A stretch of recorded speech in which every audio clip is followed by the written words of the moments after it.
rolling action तेरो त म आज चकड बाकी राख्दिन तर त अति हेपिसी बस भयो ल अभिजित साराको मुन्टे भान्छि ल भान्जेलाई बिचारी दाइ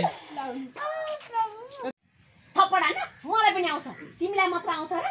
यो घरमा आजदेखि मेरो शासन चल्छ प्रयोग नगरेर मात्र हो सत्ता पल्टाउने दिमाग छ मसँग बस उतै बस एकचोटी के डर कुत्ता बुद्धि ल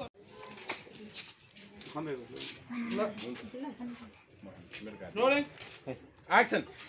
तेरो त आज म चकड एउटा पनि बाँकी राख्दिन नेपालबाट सीमा हुन्छ भयो त्यसरी थुनेर राख्दा पनि त डिप्रेसन होला नि तेरो हुलिया हेर्दाखेरि त हाम्रो खानदानमा नाता सम्बन्ध गाँच्ने जस्तो त देखिन्न त यहाँबाट खुर्कन गइहाल्छ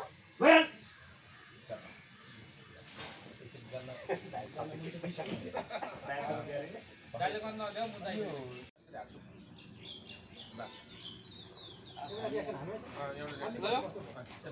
यस्तो त अब सक्छ ल जिब्रो काट्नु भन्दा नि यस्तो चाहिँ गर्नु बस हो बस रोल एक्सन यस्तो त अब स्वागत त आँगनमै मनाइन्छ बस ल उठो स्वागत त आँगनमै मनाइन्छ औ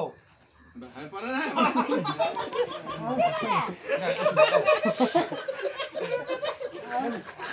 जाऊ जाऊ